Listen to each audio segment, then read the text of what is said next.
Yes, welcome, ladies and gentlemen. Welcome once again to the machine. Yeah, the propaganda machine is what we're talking about. The brain washing, the brain numbing machine. How you can actually take historical facts, ladies and gentlemen, and switcheroo, tell a lie often enough, and people begin to accept it as the truth. This is your host, Dr. A. Truad. Yes, that is my name. My name really is True.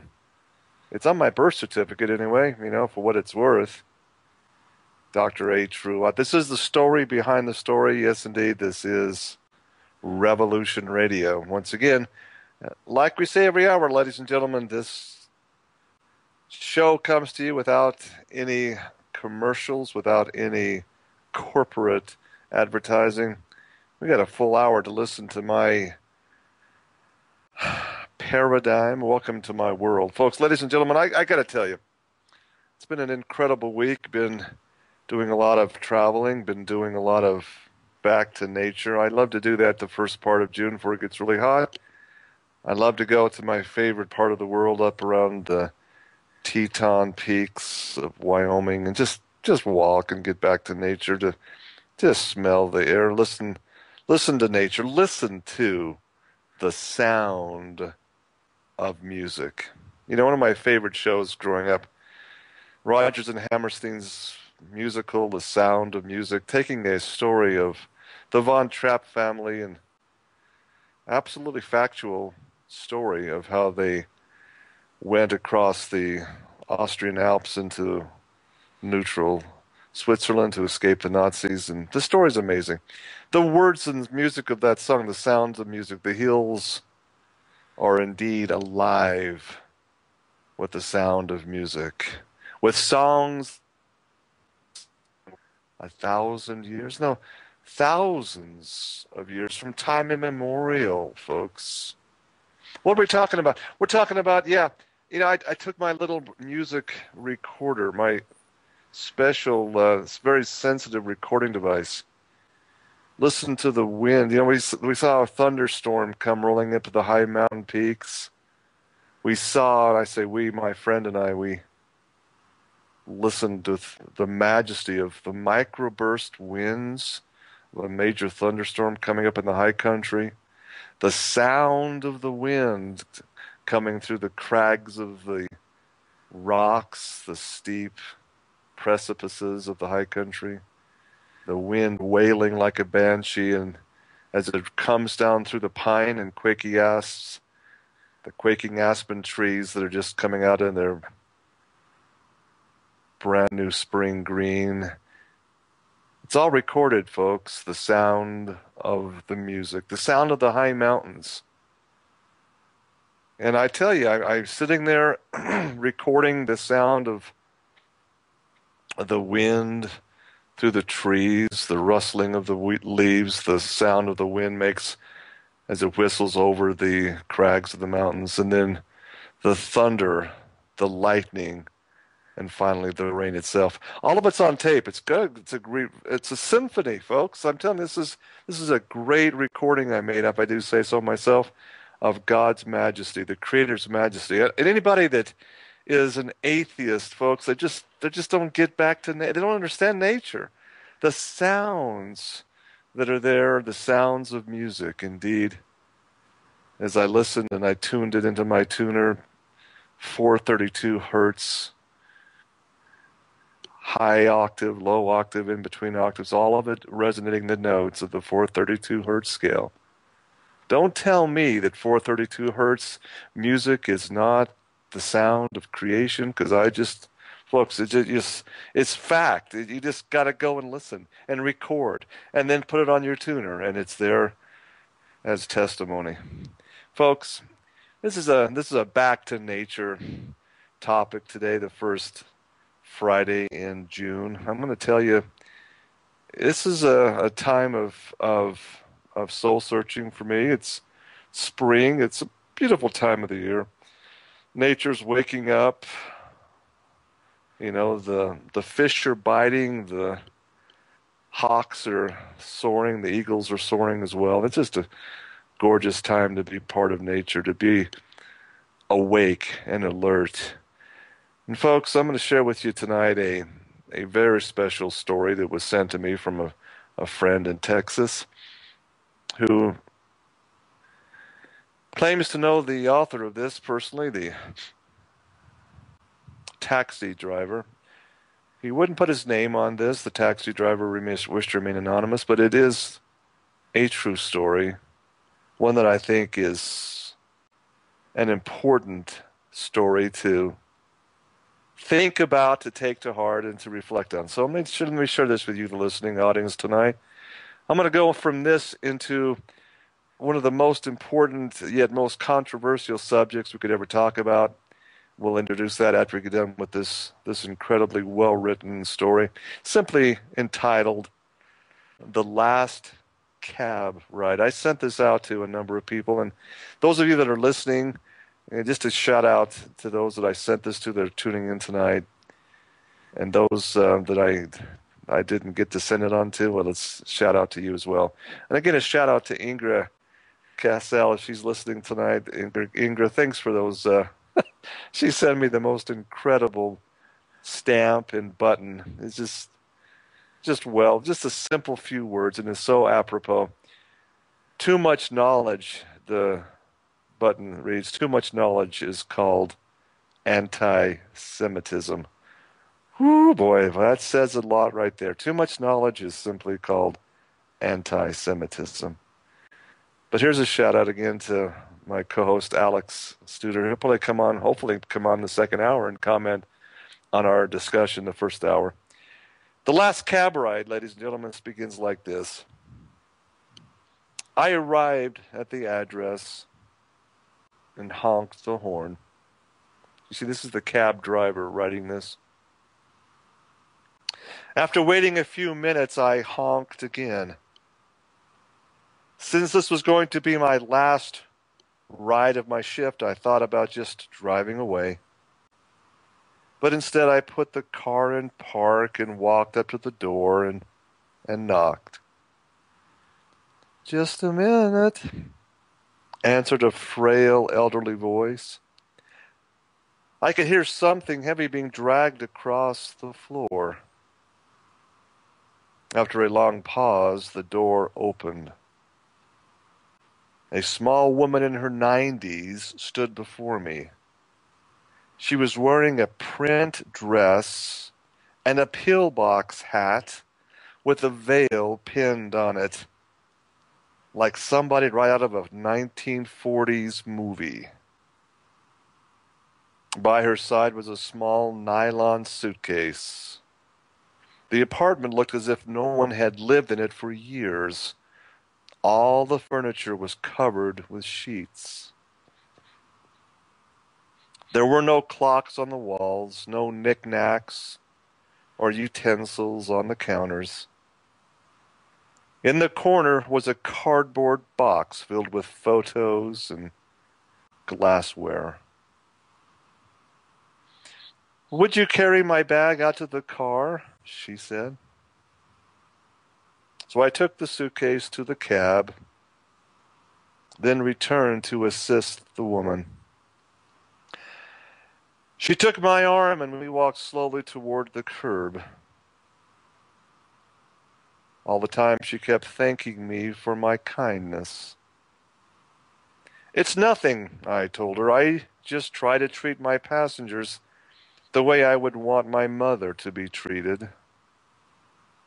Oh, you're such a good boy, she said.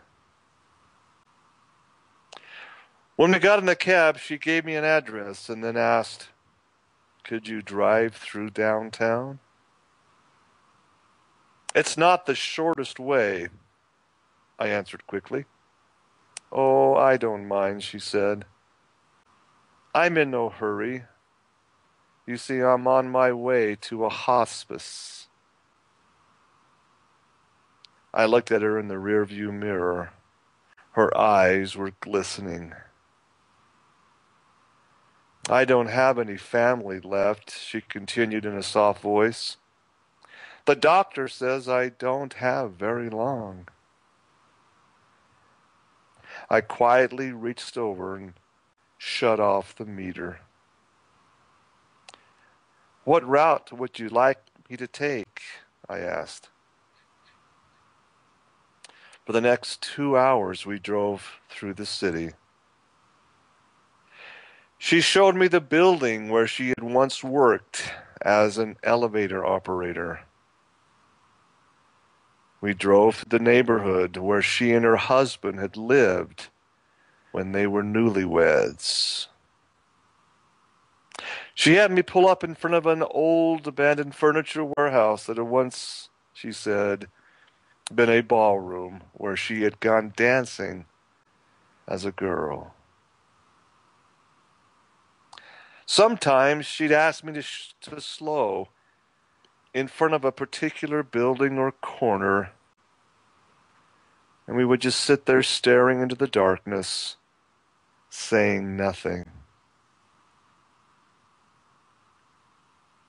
As the first hint of the rising sun was creasing the horizon, she suddenly said, "I'm tired. Let's go now." So we drove in silence to the address she had given me. It was a low building, like a small convalescent home, with a driveway that passed under a portico. Two orderlies immediately came out to the cab as soon as we pulled up. They were solicitous and intent, watching her every move, for they must have been expecting her, and we were very late. I opened the trunk and took her small suitcase to the door. When I came back, the woman was already seated in her wheelchair. "How much do I owe you?" she asked, reaching into her purse. "Nothing," I answered. "But you have to make a living," she said. I simply responded, "There are other passengers." Almost without thinking, then, I bent and gave her a hug. She held on to me tightly. "You gave an old woman a little moment of joy," she said. "Thank you." I squeezed her hand and then walked into the dim morning light. Behind me, I heard the door shut. To me, it was the sound of the closing of a life. For the rest of that day, I could hardly talk. What if that woman had gotten an angry driver, or one who was simply so impatient to end his shift?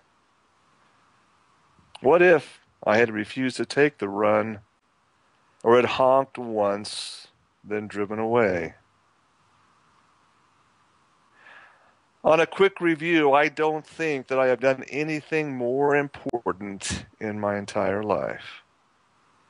You see, we're conditioned to think that our lives revolve around some great moment or moments. But you see, great moments often catch us unaware, and they're beautifully wrapped in what others may consider a very small one. People may not remember exactly what you did or what you said, but they will always remember how you made them feel. Think about that, ladies and gentlemen. People may not remember exactly what you did or what you said, but they will always remember how you made them feel.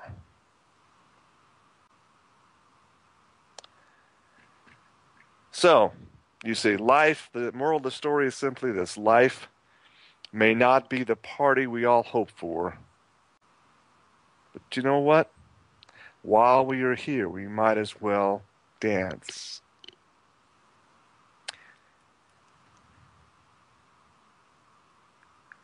So yeah, see, the music that we dance to, at least to me, is nature's music. It's if you've got ears to hear, if you've got a heart, if you've got a mind that's just loving truth, you're going to be able to hear that dance music. You're going to hear the sound of nature's God calling you by walking in nature, taking the time, you see, to not only stop and smell the roses in the garden, but to just contemplate how the roses got there in the first place.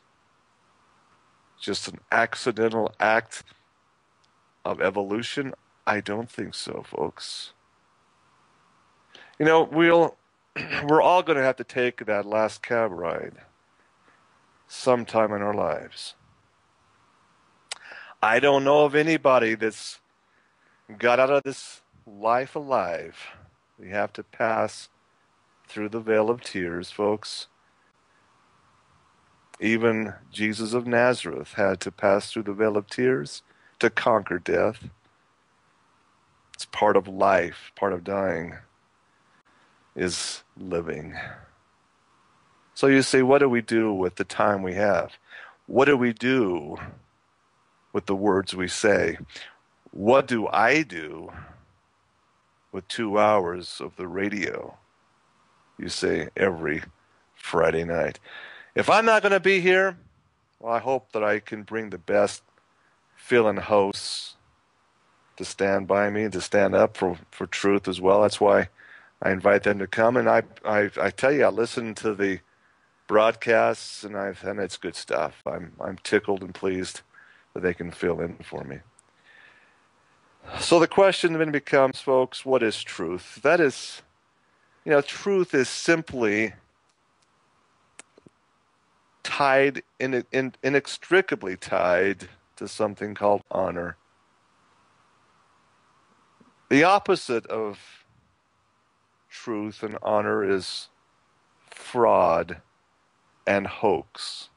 You see, it's one thing to make naive, innocent mistakes of judgment. We're all guilty of that. That's part of being human.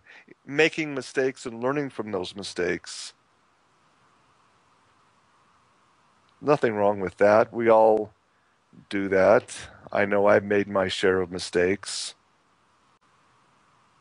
But I submit to you, integrity and honor is understanding finally that when you have done something in error, that you make amends and let the people know it was done through ignorance, okay?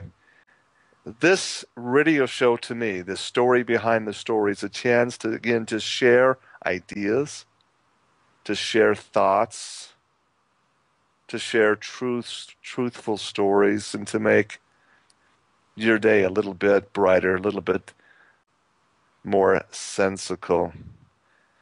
So if we were to look, and again, this is my paradigm, this is my research, ladies and gentlemen. Yes, we've had many shows talking about the harmony of the worlds, as Johann Kepler described it, right? The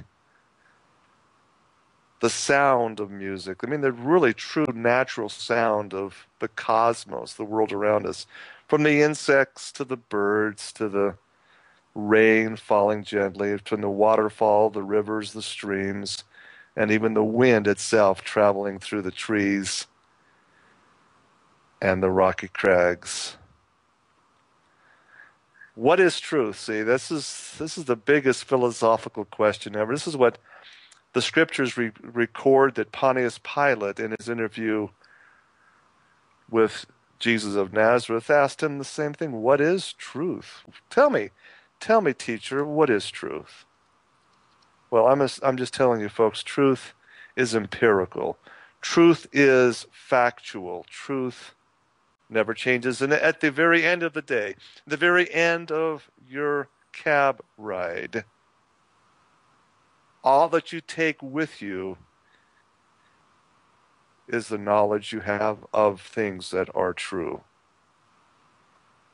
Hoaxes and frauds, they don't matter. They'll pass away.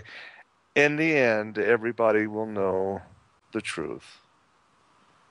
That's the reality, folks. So I'm going to tell you what, in my estimation, is simply the single biggest hoax ever perpetrated on the entire world, especially the so-called Christian world, ladies and gentlemen. And that greatest hoax is the big hoax, the lie that a certain group of people are masquerading as God's chosen people. Now, I know, this is controversial. Some would even say it's hate speech. Some would say it has no place on any radio station. But I'm telling you, folks, it does. It has a huge place. Because I'm going to be quoting tonight and telling the story of an honest, truth-loving man of the Jewish faith by the name of Arthur Koestler. I'm going to tell you his story tonight. I'm going to share with you his incredible book that I believe gave him a death sentence. It was just shortly after his book, The 13th Tribe, was published that he was diagnosed with Parkinson's disease and a very extremely fatal case of leukemia.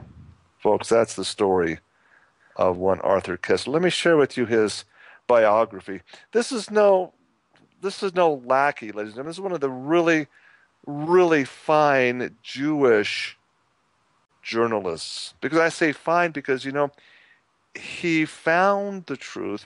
He came and admitted where he was in error as a younger man, a younger, impressionable man, and he wanted to set the record straight. That's called integrity. That's called honor. Something that's so very, very lacking in today's journalism circles. There's a great Wikipedia entry if you want to go online and follow along with this as I give you an outline. Arthur Koestler, you know how to spell Arthur. The last name is Koestler, Koestler, Arthur Koestler. I honor this man tonight. I honor his memory. Honor what he wrote and what he stood for and what he eventually, I submit, died for.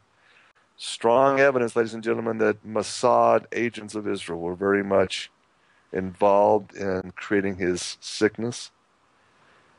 Now, of course, that's wild conspiracy to many people, but not really when you understand the things he exposed were so incredible.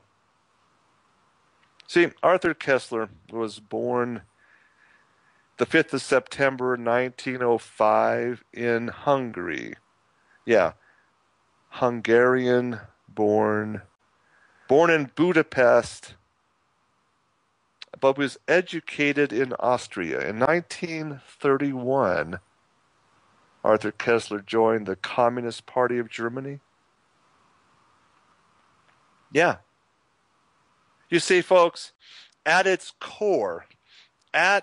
very core, communism is a Jewish movement. Make no mistake about that, folks.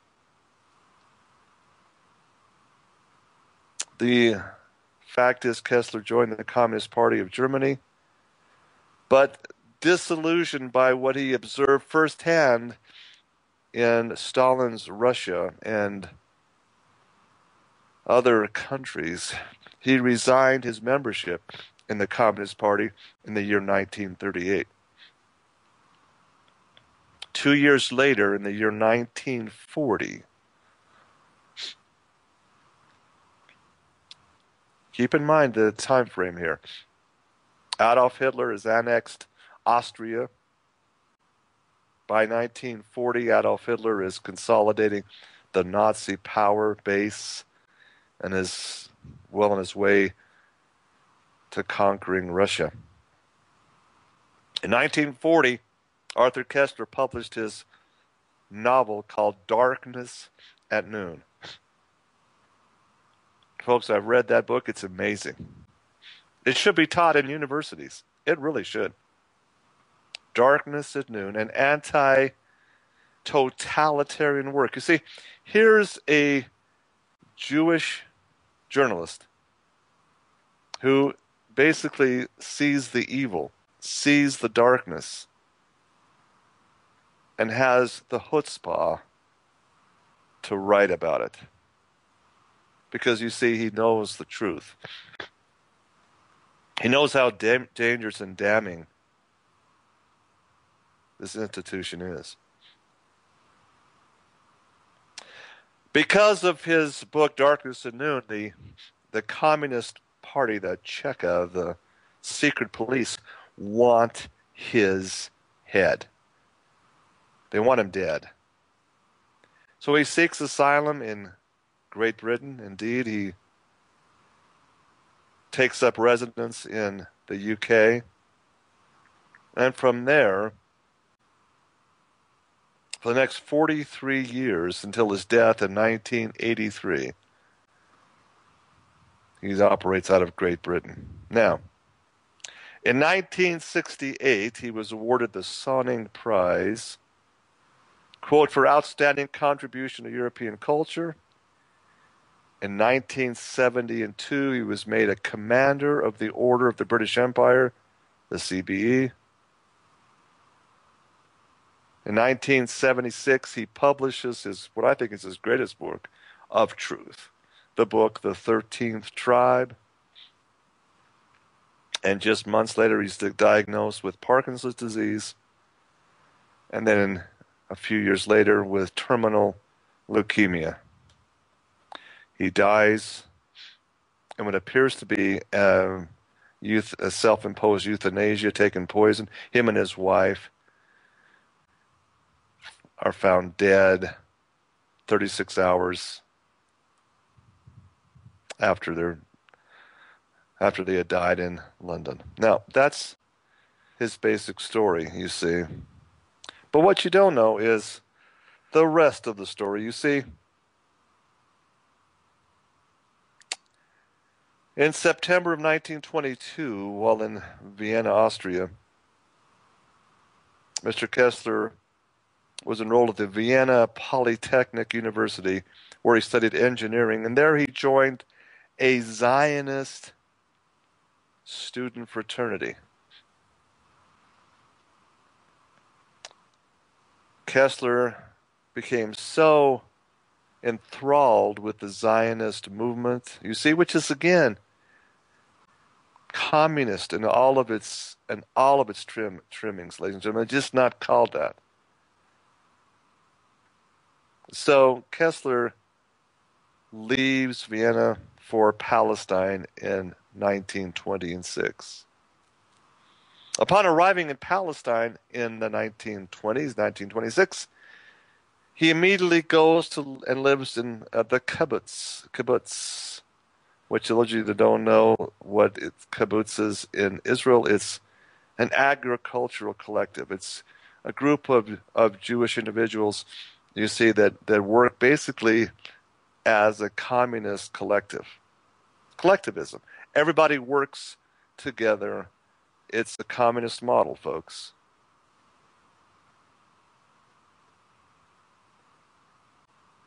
For the next year, from 1926 to 1927, he just lived as best he could. He survived by doing menial jobs in the cities of Haifa, Tel Aviv, and Jerusalem. Frequently penniless and starving, according to a Wikipedia article, he often depended on friends and acquaintances for survival. He occasionally wrote or edited broadsheets and other publications, mostly written in German. In the spring of 1927, he left Palestine briefly to run the secretariat of Zeev Jabotinsky's revisionist party in Berlin. Folks, he lived the life, okay? He was there on a kibbutz. This was before, of course, before Palestine was made the Zionist dream, the homeland. You see, so here you got, this, if a Jew who is living the life writes these things, is he or she guilty of being an anti-Semite for telling the truth? Like I said at the first part of the broadcast, having too much knowledge would appear to be anti-Semitism. He knew very well what had happened when he wrote what he, did his research from. Again, this was from 1949 to when Israel was established. You see, he had been compiling the evidence, which you see told him who he was. Okay, he's a Hungarian Jew who escaped Hitler's thrust into Budapest, into Austria. If he'd been in Berlin and Austria during those years, he would surely have been arrested. More than likely would have been, you see. A communist, one of the most rabid Zionists, you see. Yet he has asylum in Great Britain. But he lived in the 20s. He lived on a kibbutz. He wanted, in the worst way, to see the land of Palestine return to what he believed at the time to be the chosen race. This is what he believed as he was growing up. He thoroughly was indoctrinated in that mindset. But the evidence, you see, that he compiled for the next 25 years, from the early 50s until the date of publication of 1976, the evidence was so overwhelming he had to publish his book, and publish it he did. I have here in my hand an autographed copy of Arthur Koestler's original book, The 13th Tribe. It's incredible. I've read it, I've cross-referenced it, I've studied it, and it's absolutely... I mean, if you present this in an objective court of law, the verdict has to be simply, in my mind, in my estimation, this chosen race is guilty of knowingly putting out a huge fraud, a huge hoax, and billions, trillions of dollars have been fraudulently generated. It's a massive case of racketeering, ladies and gentlemen. It's a massive case of wire fraud. And the problem is, it's going on yet today, as we speak, this very minute. Let me share with you the modern copy of the 13th Tribe. There was on the back jacket of the book. Explains what's inside the book. Let me share this with you. I quote now. This book traces the history of the ancient Khazar Empire, a major but almost forgotten power in Eastern Europe, which in the Dark Ages became converted to Judaism. Khazaria was finally wiped out by the forces of Genghis Khan, but remaining evidence indicates that the Khazars themselves migrated into modern-day Poland and there formed the cradle of modern Western Jewry. Did you get that, folks? That's where it began. The immigration, you see, during the latter part of the 19th century and into the first part, the emergence, you see, of the Bolshevik Party, the Communist Party of Russia, the communist regime that still today has a stranglehold over China. All these things, this started in this cradle of Western Jewry. They are not God's chosen people, as I'll explain to you. There is no such thing as, in modern world, as God's chosen people in the first place. Let me finish with this back jacket. Quote, to the general reader, the Khazars who flourished from the 7th to the 11th century, that's 400 years, folks, 4 centuries, may somehow seem infinitely remote today. Yet they have a close and unexpected bearing on our world, which emerges as Mr. Kessler recounts the fascinating history of the ancient Khazar Empire, a major but almost forgotten power in Eastern Europe, at about the time that Charlemagne was emperor in the West.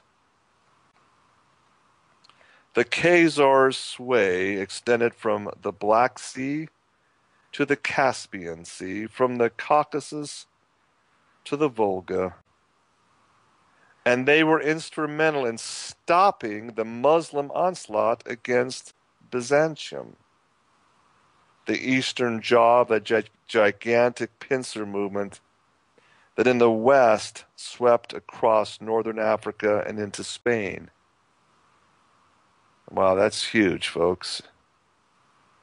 Thereafter, the Khazars found themselves in a precarious position between the two major world powers, the Eastern Roman Empire, the Holy Roman Empire so-called, and the triumphant followers of Muhammad. As Mr. Kessler points out so very well, the Khazars were the third world of their day, and yet they chose a surprising method of resisting both the Western pressure to become Christian and the Eastern pressure to adopt Islam. Rejecting both, they converted to the religion, you see, religion of Judaism. In the second part of this book, entitled The Heritage, Mr. Kessler speculates about the ultimate faith of the Khazars and their impact on the racial composition and social heritage of modern Jewry. He produces a large body of meticulously detailed research. Indeed, yes, ladies and gentlemen, meticulously detailed indeed. Research in support of a theory that sounds all the more convincing for the restraint with which it is advanced. Now, why is this true? Why is the restraint advanced? Because he's talking about himself. He's talking about his family. He's talking about his ancestry. He's talking about his neighbors and friends, ladies and gentlemen. He's talking about his people. And he knows full well how controversial it is, because he is exposing what he claims to be the biggest hoax of all time. It's true. It's true. And here's what the final sentences say in the back cover jacket. Yet, should this theory be confirmed, and ladies and gentlemen, let me just tell you, it has been confirmed. You see, this is what I've been talking to you about, just touching on in prior shows. One of the world's greatest geneticists, Dr. L. Hayek, Johns Hopkins University geneticist, ladies and gentlemen, he did a 5-year genetics process primarily in his own admission to disprove Kessler's theory. his meticulously researched theory nonetheless, but he was still going to prove it false by scientific methodology, scientific DNA studies. Let's see, methodology that's more than precise enough to convict murderers beyond a reasonable doubt, you see. Dr. Hayek was going to show that the Jews that inhabit Israel today are indeed descendants of Father Abraham, as they claim to be. But no, they're not. Dr. Hayek's work showed it's not true. It confirmed completely Arthur Koestler's book, The 13th Tribe. Now, as Mr. Koestler writes, the term anti-Semitism would become void of meaning since, as Mr. Koestler writes, quote, it is based on a misapprehension shared by both the killers and their victims. The story of the Khazar Empire, as it slowly emerges from the past, begins to look like the most cruel hoax which history has ever perpetrated. Do you get that, folks? Indeed, quote, begins to look like the most cruel hoax which history has ever perpetrated. Why would Koestler write such a thing? Why would he call this the most cruel hoax? Because I submit to you, he's talking about his people. Because you see, it's not only just non-Jews that are hoaxed by this, it's the Jewish people themselves. It's those people that have been lied to and brainwashed to go live on some kibbutz and sacrifice and, you see, put themselves higher than everybody else with their nose in the air. That's a hoax too. I was there in Israel. I witnessed this superiority complex. 5 days in Jerusalem, you can't help but notice it.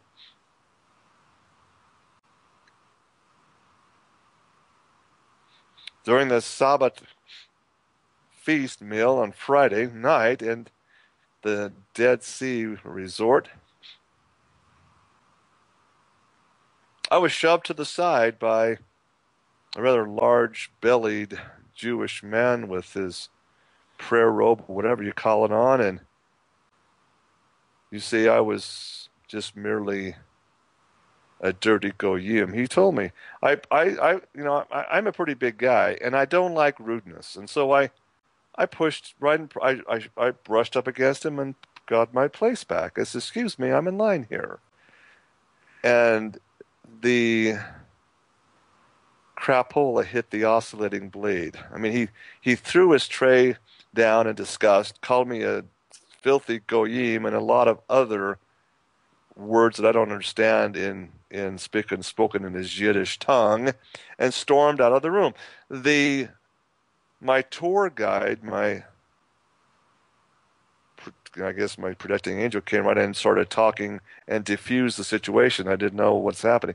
And he told me privately, he says, in 25 years of guiding, he's never had such a thing happen. Well, leave it to me, you see. But wait a minute. What happened? I said, he says, well, when you brushed up against him, it made him unclean. He had to go wash again, and you ruined his Sabbath meal. Oh, really? You say, I said, let me go brush up against a bunch more of them then, because it's not right. You see, I had a shower myself. I didn't stink. I was not some cruel little beast of burden out there in the barnyard to be looked upon with derision. You know, I'm a human being just like he is. I'm not any better, but I'm sure as hell not any worse. And there was no way that I must stand to be treated that way. That's just me. That's my personality. Okay, that's my stubbornness. But see, that's the cruel hoax, you see. It was unbelievable to me. I hate to think what would have happened without the intercession of this tour guide, because you see there was a lot more Orthodox and other Jews, including rabbis, in their room than a mere dozen Christian tourists. We'd have been probably mobbed. It was that explosive. Why? Because I stand up for myself and don't let myself get pushed out. Maybe I should have just bowed down and say, "Oh, Almighty One, thank you for even allowing me to see you." But see, that's you talk about racist. It's not me that's being the racist. It's not the Christians who are being racist here, you see. And I submit it's not the Palestinians that are the problem. Because you see, to them, the Palestinians are the worst of the bunch. They're the lowest of the loy goyim. Goyim, the Gentile, non-Jewish individual. Folks, I'm speaking plainly here. I admit it, but it's the truth. Arthur Kessler's book is a must-read, in my opinion. If you haven't got a copy, don't worry. You don't need to go buy one at Amazon, though it's nice to have a hard copy in your library. I've got 2 copies. Original one, dated first edition, 1976. It was autographed by Mr. Kessler himself. I have a new copy as well, and I share them with people that are wanting to listen, want to know the truth, you see.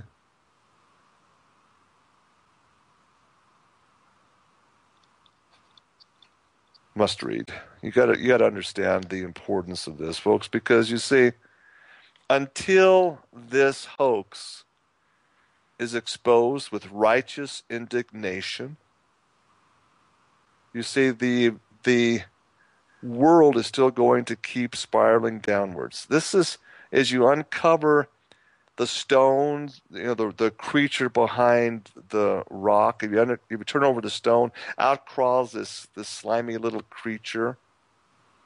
You see, that's the same creature that you find behind the transhumanism. You see that same creature, that same group of individuals behind human trafficking, sex slave trafficking, and believe me, folks, that's the worst of the worst. You're talking about the homosexual, gay, lesbian, transgender agenda. That's the driving power and force behind that movement. You talk about, listen to other hosts on this station, other stations talking about the creature from Jekyll Island, the Federal Reserve, the corrupt banking system. Well, look behind those rocks, and lo and behold, that's who's behind that as well. Oh, who controls the legal court system? Yeah, same group. Who controls the media? The same group. You see, it's not anti-Semitism to tell the truth. It's not anti-Semitism to have knowledge. But in today's world, too much knowledge, you see, is labeled anti-Semitism, hate speech. I have a great quote on the wall of my office, credited to the Greek philosopher Plato.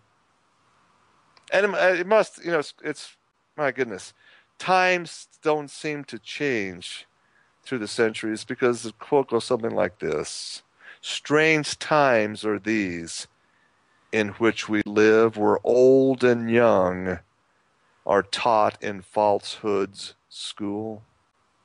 And the one man who dares to tell the truth is called at once a lunatic and fool." Great little couplet, isn't it?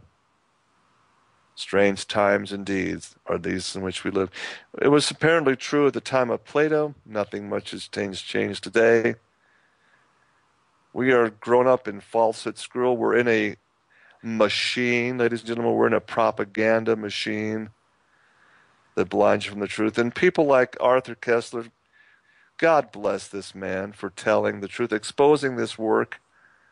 You talk to people, even in Christian circles, and talk about this. They look at you like, that's got to be some kind of anti-Semite, neo-Nazi skinhead propaganda. No. It's written by a Zionist Jew himself.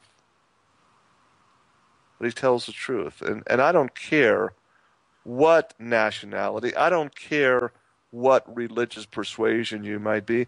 I don't care. If you're going to stand for the truth, you have my support. You have my honor. And I will salute you. I salute the Jew, Arthur Kessler. I support and donate, and I have donated money to the genetic process, the genetic project of Dr. El Hayek. Truth, you see. And integrity is saying, well, I don't care if it's unpopular or not. I don't care if it's going to create a real stir. I don't care. I'm going to tell the truth. I can just imagine what Arthur Kessler, his friends and associates thought as they reviewed this book information. Wow. Yeah. Can only imagine.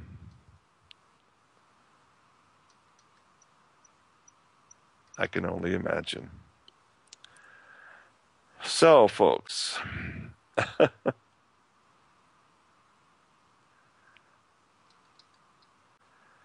me just go and I know we're rapidly approaching the top of the hour break. I want to just leave you with, again, we're going to come back, and the second hour I will open the phone lines. We'll take your phone calls. We'll give you those at the top of the hour, the numbers to call in. Again, the book is called The 13th Tribe. The author, I wish he were alive today to interview him. I'd love to have him as a guest, Arthur Kessler. Wow, it's just as I first read this book in the late 1980s. I picked up the book from a used books emporium and just happened to open it up, and there was his autograph. I purchased it for something like 50 cents. I read it. I thought at first this guy must be some kind of radical skinhead, because I was a fully indoctrinated Mormon at the time. And by the way, the Mormon church is completely Zionist. I mean, completely and totally in favor of the hoax that is modern day Israel. I mean, because you see, when you go to the core of this hoax, when you go to the core and understand that these people are not the descendants of Abraham, the whole thing falls apart. We'll come take a break. We'll be back after these messages, ladies and gentlemen. Stay tuned. We'll open the phone lines. I'd like to hear your comments. Thanks for listening. Stay tuned.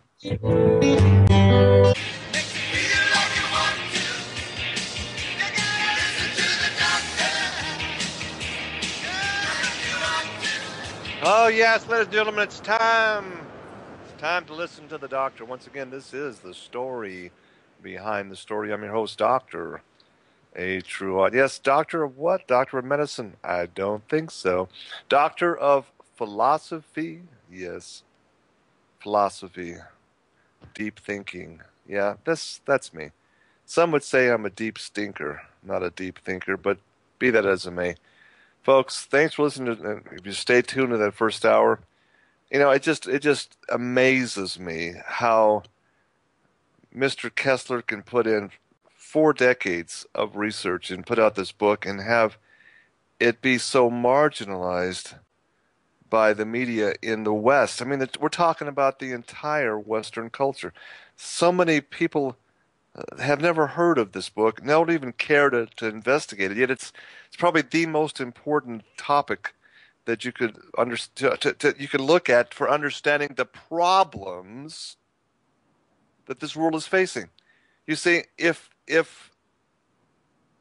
this hoax remains unchallenged, if the people are ignorant of the hoax, you see, then those fraudulent individuals perpetrating the hoax, because they know, make no mistake, Kessler shows us, the powers that be in his time, in his age of research, they were not ignorant. They know it's a hoax. That makes it doubly damning, folks. So you see, until you understand the problem, how can you ever hope to fix it? I don't know what the answer is to fix the problem. Perhaps just having people educated, and even the Jewish people themselves. I'm convinced, folks, that the vast majority of Jews are just simply brainwashed programs, like the good Mormon people are brainwashed and programmed. I know because I was one.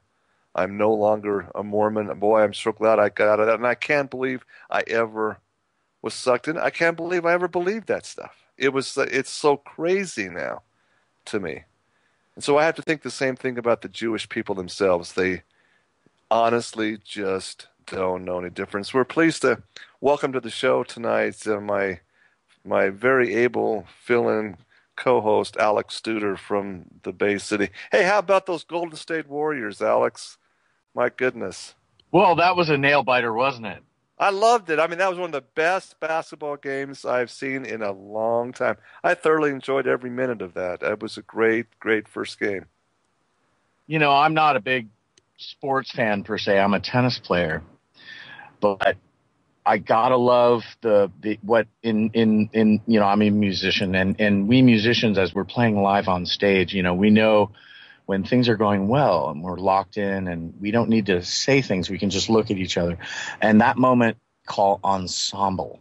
And the ensemble that I saw in our team, and not only our team, but our whole community, it's a wonderful feeling to share that and you know, have something good to, you know, enjoy right now in the midst of all this, you know, other craziness that's befalling us. I mean, certainly this is, in my opinion, you know, the modern descendant of Roman Colosseum days, and it's meant to be a distraction to keep us away. That you're talking about today.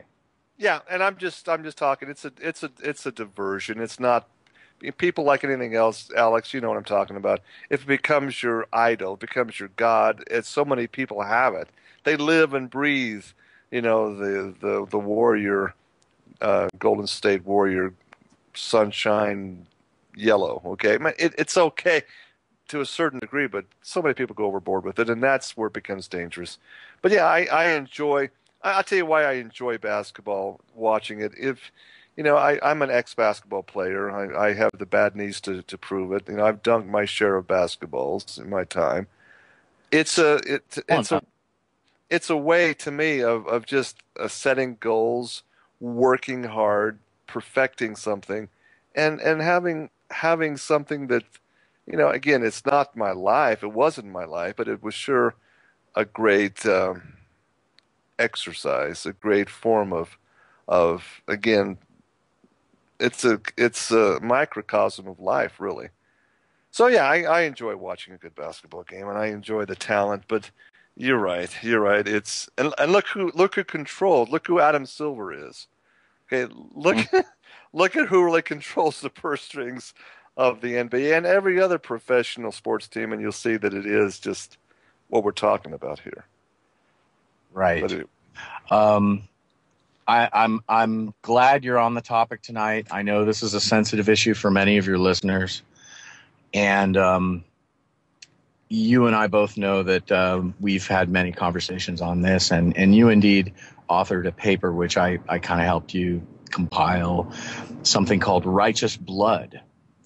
And I have it available for viewers on Scribd, and I've compiled my own little 101, hit the ground running, try to grasp this whole topic on a page I call the Edomite bloodline at my relatively stupid little blog, labvirus.com. And it has that. I believe it has links to the Kessler book you were mentioning and several other things as well. Yeah, just for the record, labvirus.com has nothing to do with me, ladies and gentlemen. I have absolutely nothing. I don't know anything about that. It's Alex's own personal blog. We've been accused. Correct. Yes, it's my own independent effort to just look at the world and give my own commentary and database my own findings, and it has nothing to do with truth. Yeah, I mean, it's we've been accused by some wild and crazy conspiracy theorists out there that we're all part of this massive COINTELPRO, which is ridiculous. But it is what it is. I mean, you are your own man. I've met you briefly one time at the conspiracy conference. Gave a handshake, put a name, a face to the name, etc., etc. Before I go any further, though, Alex, at every hour we just have to pitch, and it's not a have to, it's a want to, because we can't do this show without the station itself, and the station can't. Because without listener support, we don't have a show. Yeah, so I mean, folks, it's just a simple donation that's needed. It's completely listener supported. So go on the station link, freedomslips.com. If you can pledge a few bucks, that's fine. That's wonderful. Subscribe to the archives. It's money well spent, I think, in my opinion. So, but Alex, yeah, why is it that when you start really hitting the raw nerves, and this is, believe me, the rawest nerve of all, the hate mail I get, I was on Red Ice Radio and exposed this, and my goodness, they got, I guess, so much hate mail and so much, I mean, even death threats. I mean, it's crazy. Well, that's fantastic. So Henrik Palmgren, and yeah. That's fantastic you were on that show. I follow Red Ice vigilantly. But it is because this is scratching at the surface of what you called in the first hour, what I call the biggest hoax ever in the history of ever. And this is the one thing they really don't want anyone to know. And this is why they have disinfo guys like AJ and others poised to suggest, the control pyramid, it's the Jesuits at the top. Well, folks, no, it's not. It's something certain people call the Jewish mob. It's really the central banking cartel that's headed by the Rothschild family, and they all are of a particular bloodline known as Edomite, and that we can get into detail later. But they operate through their own little Masonic kind of lodge, which I understand is called B'nai B'rith. Yeah, it's basically it's the crowning, really the top layer of the pyramid, ladies and gentlemen. The B'nai B'rith is the controlling arm of Freemasonry. I mean, nothing happens on the lower Freemason lodges, whether it's York Rite or Scottish Rite, without B'nai B'rith, getting the orders. It's the top of the food chain, really. I wanted to comment on this hour, Alex, and while you're online with us, be sure to jump right in. There's I got Tex Mars's Power of Prophecy newsletter in the mail just yesterday. I think it's, having been to Israel. Love Mars. Yeah, with having been there myself, I got to tell you, I witnessed what he's talking about here myself, and I was like, really? I don't know quite how to take it. You're being a visitor there, and you're really. In his latest newspaper, the headlines is "Homosexuals in Israel's Armed Forces." I find this to be quite interesting because I've been saying this myself. You look at really who starts this Rainbow Coalition. The money behind it going back to the Southern Poverty Law Center. The promotion of this agenda in New York City, where it all began, these so-called gay bars and the radical movement and the money behind it. There's huge amount of funding behind this movement. Don't underestimate it. There's a website, folks, and I'm not being homophobic by saying the name of this. This is a real website. I've been on it myself. Fagburn. That's what they call themselves. It's okay for homosexuals to say the name, but if a straight person says Fagburn, they're being hate speech again. But the website is simply called Fagburn. In a post on February 4th, Fagburn You wrote, know, quote, just on a side note, I don't mean to interrupt, but the same can be said for the racist argument over the N-word. absolutely, yeah, it's okay. But, and I quote, Fagburn, February 4th, quote, just got back from an all-expenses-paid trip to Tel Aviv, gay capital of the world. Wow. So many hot dudes. Who cares if they have turned the Gaza Strip into one big concentration camp when it's party time here, meaning in Tel Aviv? Okay, now that is amazing because we went this little tour group we went on, Alex. We were in the company of some Christian archaeologists. This is really sensitive stuff. We went to some of the with Hebron. We went on to the parts of the Gaza Strip, and all over Israel, wherever you go, you'll see the army there, and they're carrying fully automatic weaponry around like nothing. And but when you get out to the areas where it's sensitive, Alex, is where I kind of noticed there were a lot of girl soldiers holding hands with other girl soldiers. And I wanted to take a picture, but I didn't dare down in Hebron, in the Hebron area, because there were, imagine they're clad in their khaki uniforms.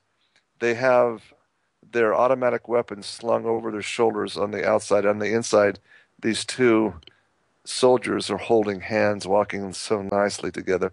And I'm seeing this and witnessing. It's like they don't care that tourists see this. But I think if I took a picture of that, they might have been in trouble. And so here's what Tex Mars is saying: homosexuals in Israel's armed forces. Wow. I mean, this is right, hard hitting, but absolutely true.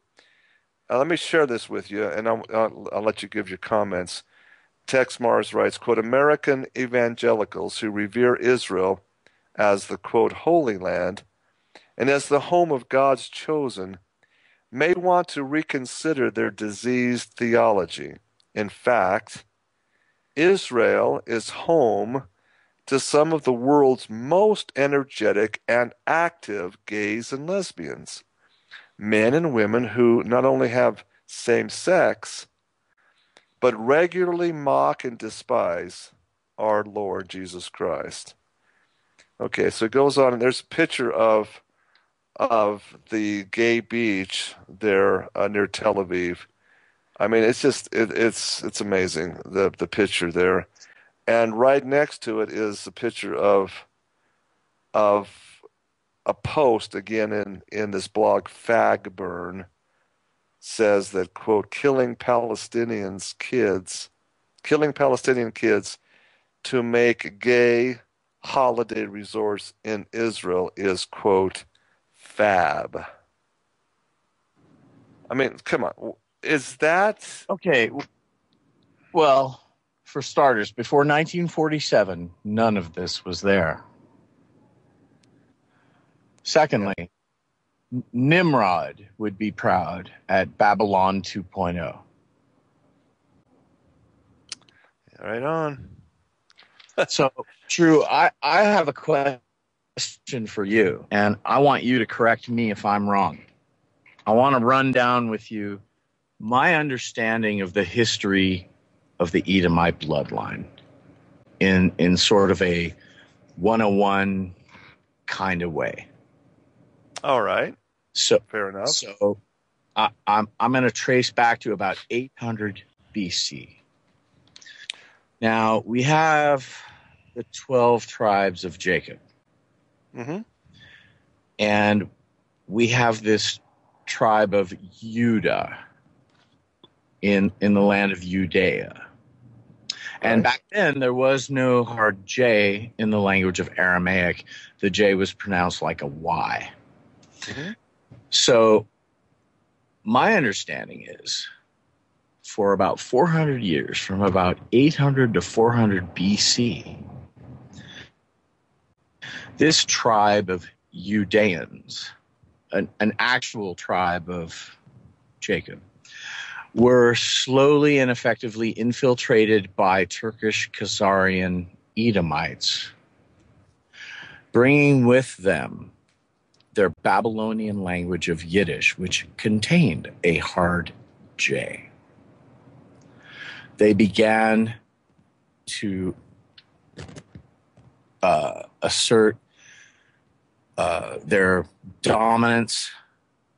They ultimately built this thing at Petra and were masters at usury.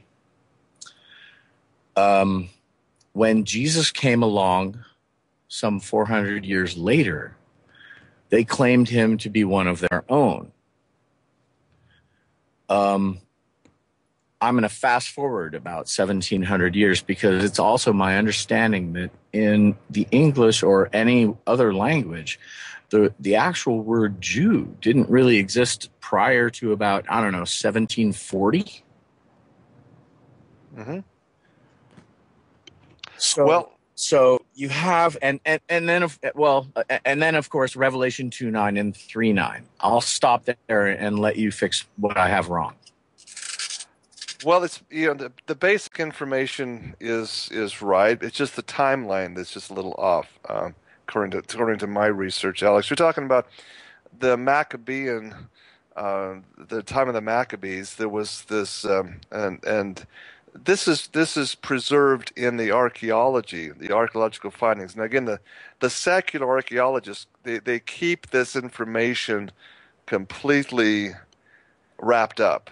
John Hyrcanus, under his rule, is really when the infiltration of these Edomites began to come. But they weren't Turkish. They weren't at that time. There was the hosts of Gog and Magog. Anthropologically, they were in the lands around the Khazarian region, the area of Turkey and Turkestan, that whole region right through there. Okay, but follow from where they came.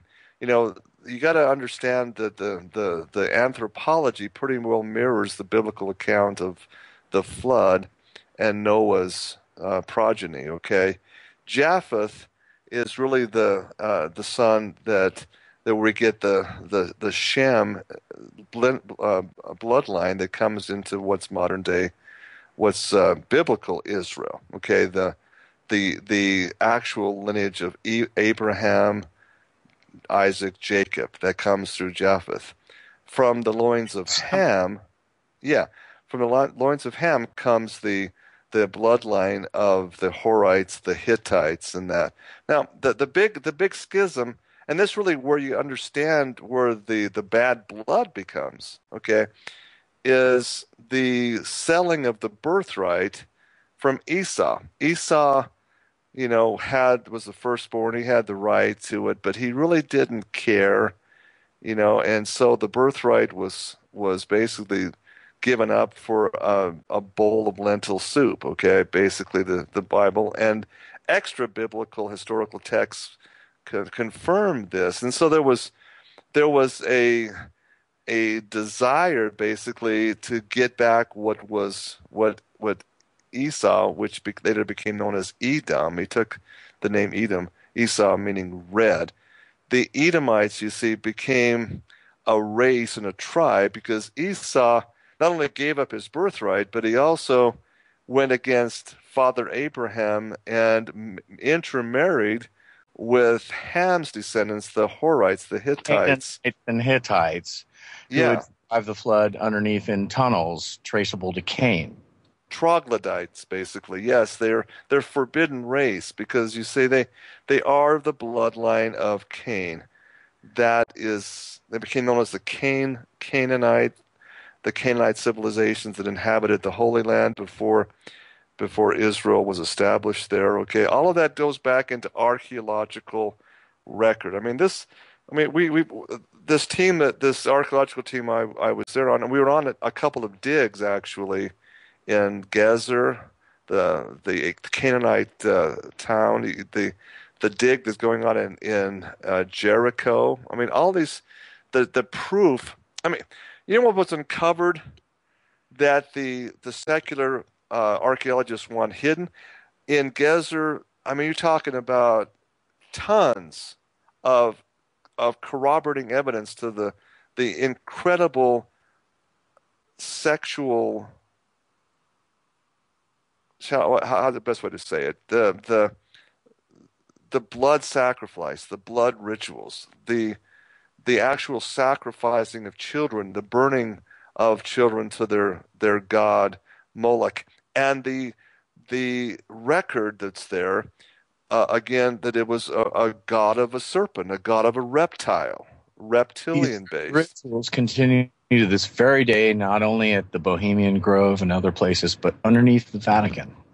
Yeah, and so you see here you have this bloodline that is, I mean, it's documenting this stuff.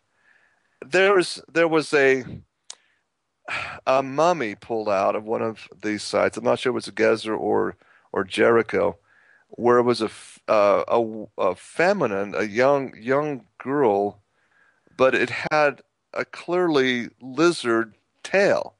I mean, there was some interbreeding going on. So, people, and here's the head archaeologist. He said to us, he says, people in the Christian world give up Christianity because they say, how could the God of Jacob, how could this God Jehovah be so bloodthirsty and so demanding that all these people be killed? And he says, look at what was going on here. There was genetic alterations happening. There were human beings and innocent children being massacred.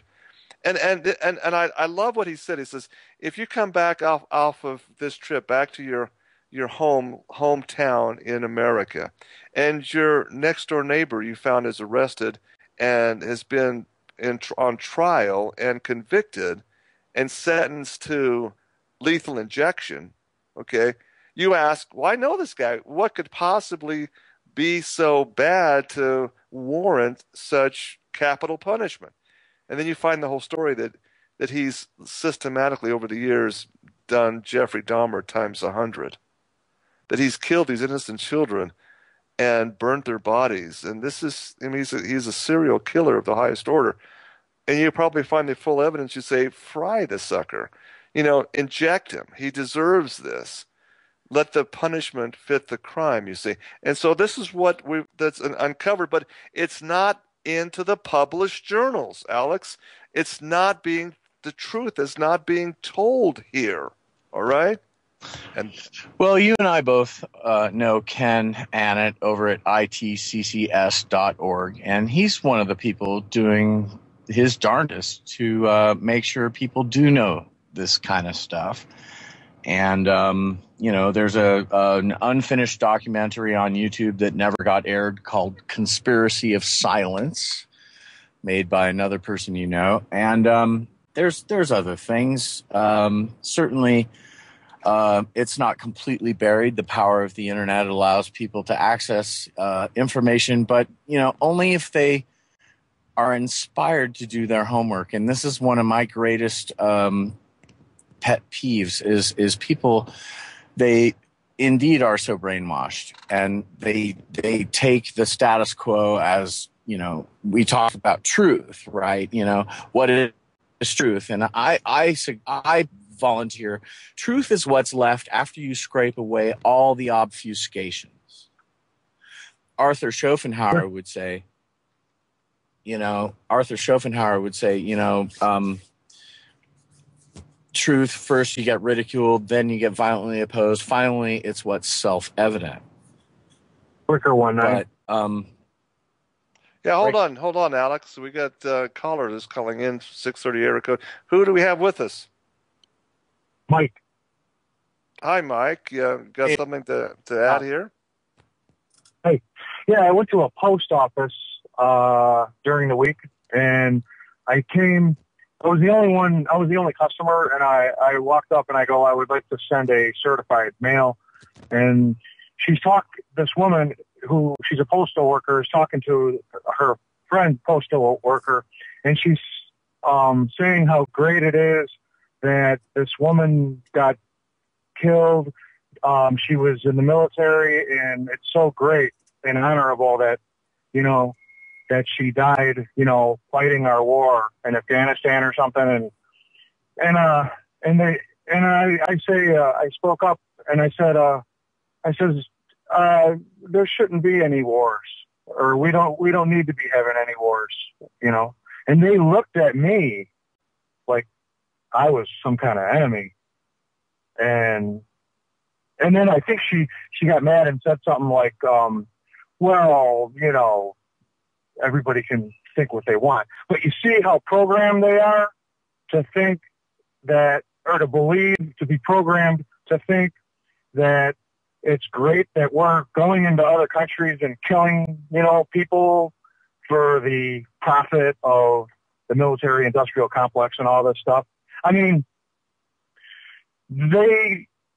America needs to wake up and say, I'm not going nowhere, and if this thing ever collapses, it'll be a good thing, because we will not pay taxes anymore, especially federal income tax, so I'm hoping there is going to be a collapse. And then furthermore, nobody should fight these wars that are unconstitutional and have no bearing on protecting our borders, which, by the way, are open 247 and stuff like that.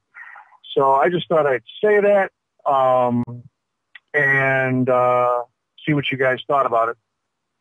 True. Well, yeah, thanks, Mike, for that. Yeah, it's just true that these postal workers especially got to be careful. They'll go postal on you if you rock their paradigm a little bit. But I would agree with you to a certain degree. It's not so much the military-industrialist complex as it is what I refer to as Greater Israel. That's the expansion.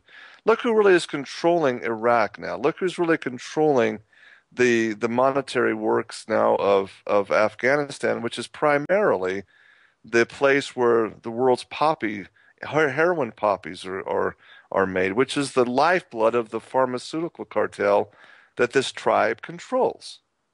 That's what it's all about. That's all it's all about. It's about, expansion of what they refer to as Greater Israel. Now, I go back to the year 2000, this project for a new American century, this think tank, and look at who was involved in that in the year 2000, right after George W. Bush was elected. The likes of Paul Wolfowitz and others, rabid they have dual citizenship in both Israel and America. And we're talking about Dov Zakheim, for heaven's sakes, the controller of the Pentagon, where not billions, trillions of dollars go missing on his watch. Buddy, okay. Philip Zelikow. I mean, hello, the very place where the Pentagon was destroyed was the records area. All of it's destroyed. All the paper trail is destroyed. Building 7 in the World Trade Center was where the SEC was compiling their case to bring against the Zionists and to indict Dov Zakheim. Now, if that isn't enough motivation, it's called motive for murder most foul. Well, also, Building 7 housed, to be fair, it housed the control center from which the entire operation was executed. Well, sure, but it's the same. Ultimately, the SEC group that was there was working in conjunction with the Pentagon. I mean, you just go back and look at that press conference on September 10th. that Donald Rumsfeld was forced to give. He just didn't want to be there. And look, $3 trillion just went missing. yeah. Sorry, we don't know where it went. And the next day, and it's all speaking done. of Israel, all of the major central bankers, Greenspan, Yellen. Do you guys know Brother Nathaniel by chance? He's got a YouTube. He's a converted Christian from. I have. Yeah, he's a good friend of Jeff Renson, and I have no comment. Oh, okay. Well, I mean, he can name a lot of these Jewish, bankers. It's amazing that we have these monetary geniuses, and they're all just Jewish. Israel is such a small piece of the map, but it's very interesting that we're now we're faced with bankruptcy, and enslavement to the nth degree. What do you guys think about that? Can I take this? Yeah, go ahead. Well, I think right now you should focus on Greece.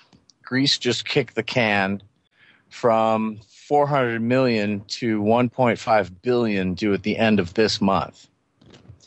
And while looking at that, learn up a little bit on the central bank and who runs it and what this whole fiat currency thing is really all about, because basically it's debt slavery, and the late Aaron Russo made a great film for us Americans about this called America, Freedom to Fascism.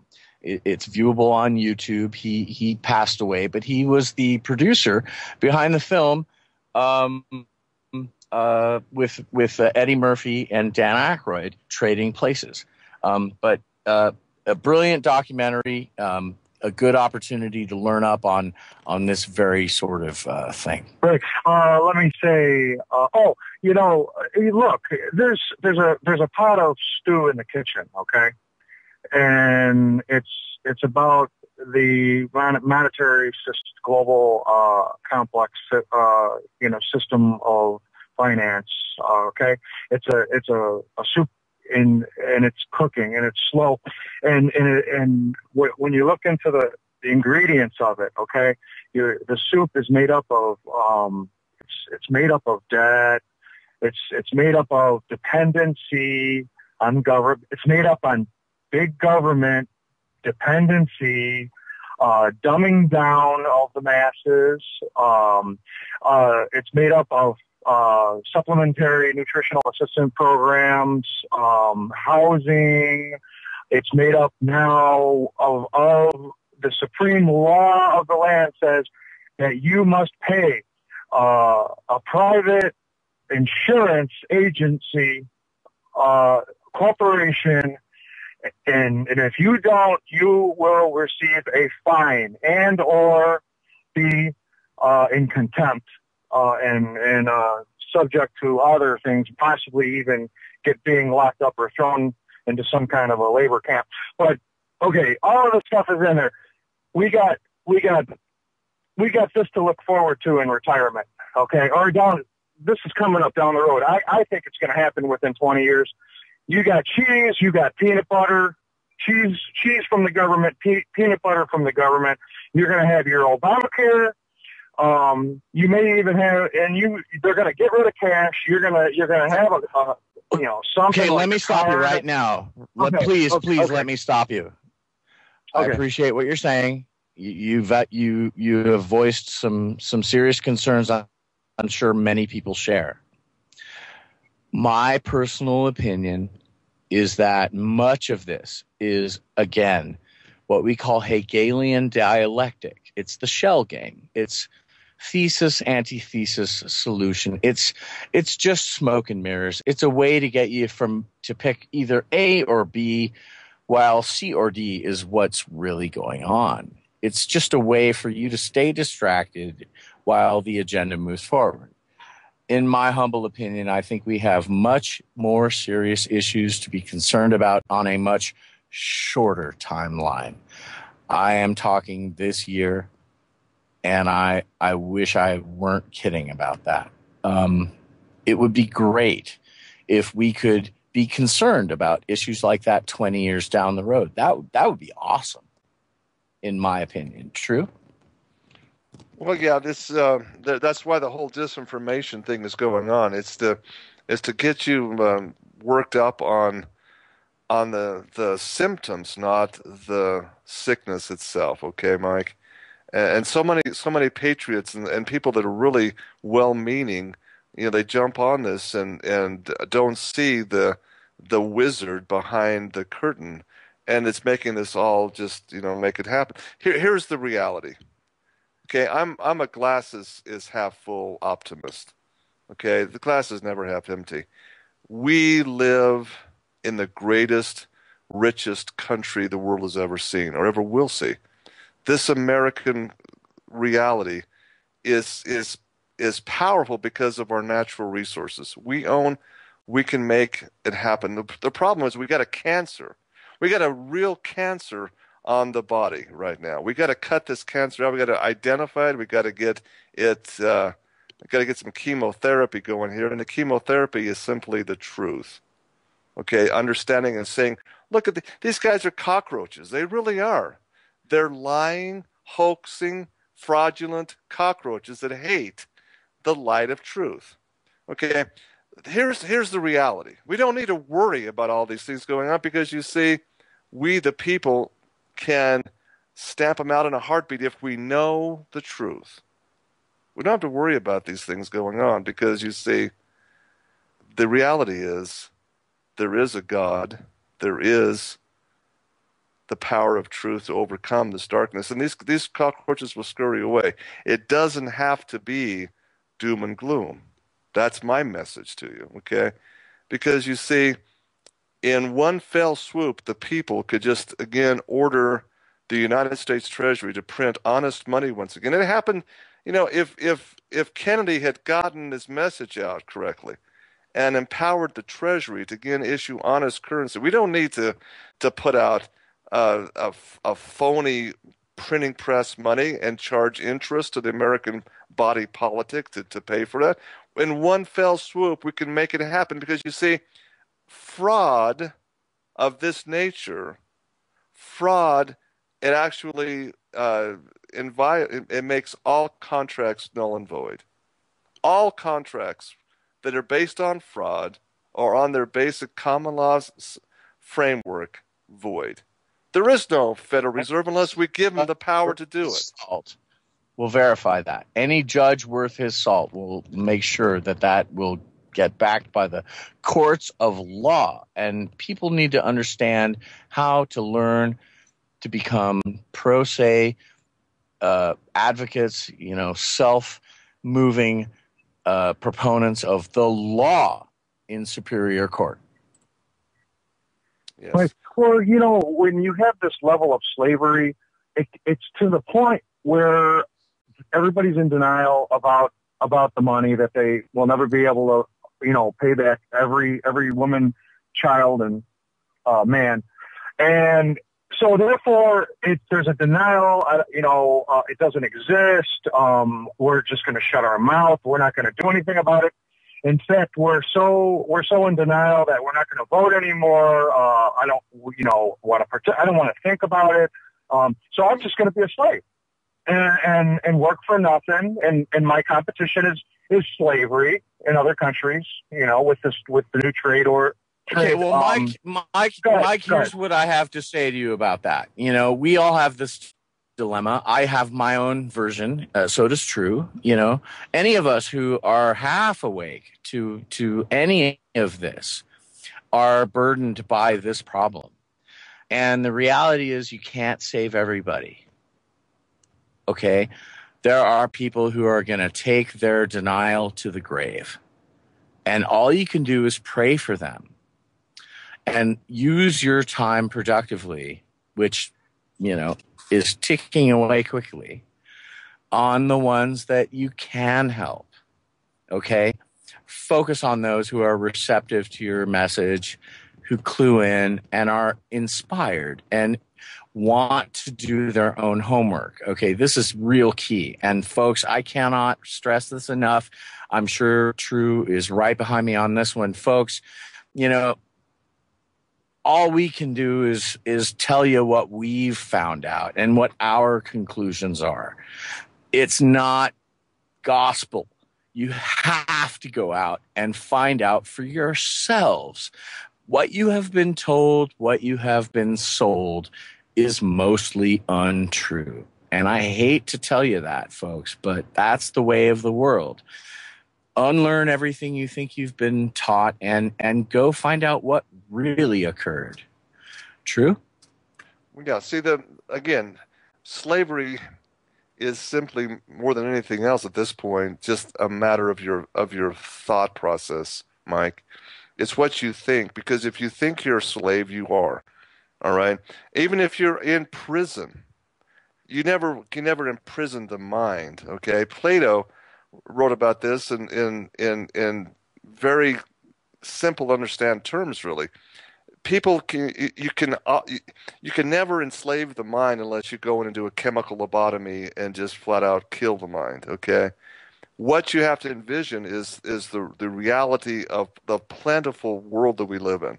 There really is no need to be imprisoned by fear. You see, fear is what enslaves you. And that's the conspirators' biggest tool. That's why there's a controlled media. They want you to believe one way and one way only. They don't want you to see that it's a simple fix, really. It's people understanding that, again, it's all a flat out dream. It's absolutely not real. The debt, the Federal Reserve debt, is a hoax. Okay? The debt is based on a hoax. It is not real. Okay, I get frustrated all the time when people say, "Oh, look at all this national debt, ka-ching, ka-ching, ka-ching, ka-ching." No, we got taxpayers' dollars going out on this. No, we don't. No, we don't. These people have a printing press in their basement.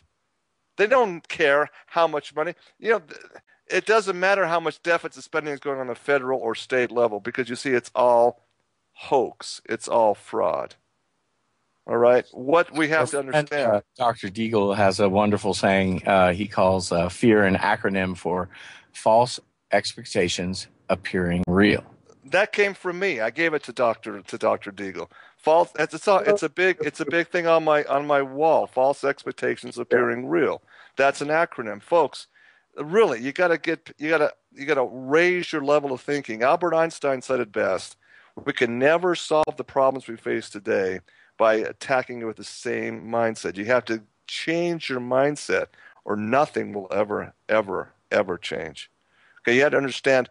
That's why I'm focused on this today, guys, because the reality you have to break through is this underlying hoax of really who is behind this whole thing. It's concentrated evil. It's mind control. It's programming. They want people lined up to take the lemonade, the spiked Kool-Aid, or whatever you want to call it. That's their agenda. Okay. They also wish to adulterate and change the original publication of Scripture, and that's another question I have for you: is what's authentic? Okay, we're running out of time, guys. Mike, thanks for the call-in. We got to move on. We got 5 more minutes. I want to bring home some important things here before we close. Okay, Mike, thanks for calling in. Oh yeah, God bless. Thank you for your time and everything. Good night. You bet. Thanks so much. Great questions. Okay, here we haven't really quite finished your first question, so let's wrap that up. Going back to really who are the Edomites. Now, again, going back to the original Paleo Hebrew, okay, and then the New Testament's written in Greek, okay. So in the Greek language, you have three words basically that have somehow in the modern text become kind of interchanged. You have to go back to the original Greek to figure out what was really meant there. Again, there's no hard J sign. The Edomites in the original Greek, the Idumeans, were those of the Mount Seir region, the Petra, the treasury of Petra. This was what was infiltrated during the Maccabean rule of 400 BC, basically from 400 BC to the time of Christ. This bloodline, that's 400 years. That's more than America has been around, okay? They were able to, through their wealth and their usury, infiltrate through King Herod. King Herod and all of his sons and all of the priests that he brought in, King Herod was an Edomian, an Edomite. He was not Hebrew. He was not the original tribe of Judah. Get that very clear, ladies and gentlemen. When you understand that, then suddenly things begin to make sense in all of this, you see. So then you have also interchanged is the tribe of Judah. So in the original Greek texts, there's a mixing. The Edomians were also called Judah, and the interchanging happens. So it's very difficult to say in some of the scriptural texts which is referring to the Edomites, the false Jews versus the tribe of Judah. Now, this is where the whole work of Kessler is so vitally important, because he identifies where they come from, and then Dr. L. Hayek's genetic studies show this as well.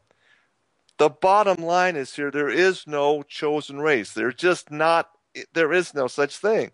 We are become such, over the centuries, such a collective group of interbreed Mongols, it doesn't really matter. It does not matter whether you're black, whether you're white, whether you're gray or red or yellow. It just matters where your heart is, because that's the truth of the New Testament. Christ taught this and this is what Apostle Paul was all about, was out teaching people, look, it doesn't matter if your heart is right, you become adopted into the correct family. You become basically a new child, a new creature, born again. And this is a very real metaphysical event that happens through the working of the Holy Spirit. This happens. Now, so that's confusing. So you come back to Alex to say what is Scripture. Now, again, this is such a hotly contested subject, because you talk on one hand to the Mormons and the other hand the Jehovah's Witnesses. I mean, talk to Jehovah's Witnesses that actually believe the Bible came out of the Smithsonian Institute. I mean, they actually believe that. Okay? Then you have the good Mormon people who are on the other side of the coin. This is, well, the Catholic Church corrupted the Bible so badly we can't trust it anymore. Oh, my goodness. Side note, just a second. One topic we did not discuss today is transhumanism, and the Mormons are huge funders of transhumanism.org. Do your own homework, folks. Absolutely. I've been exposing that. The Mormon Transhumanism Association is completely, endorsed by the Mormon leaders. I mean, it's really what it's about. And is it any surprise that the NSA has their data collection center in the Mormons' backyard? They are grafted into this Edomite grouping, okay, of the false hoax. They're perpetrators of this hoax in a major way. But Alex, what we have today is the Bible. Tyndale's work, the translators that took the original Greek. There's original Greek texts of the New Testament, the original Tanakh, the books of the Old Testament. They have absolutely passed the test of antiquity, thanks in no small part to the Dead Sea Scrolls that have covered. There's the Isaiah scroll, for instance, goes back, and it's to 200 BC. Okay, the documentation in those texts prove that the Bible has been translated correctly from the very beginning of time. It's been preserved. It's absolutely a factual history. Okay, that's what the neatest thing about Israel, Alex, is going back to these cities that are there in they're archaeologically being dug up, the Bible text is not fictional. It's not mythology. It happened. These people lived. These characters are real. Okay? I can't emphasize that enough. Because I tell you, non-believers want to say, well, it's all just a pack of fairy tale fiction. It's not, folks. These things are very real. It did happen.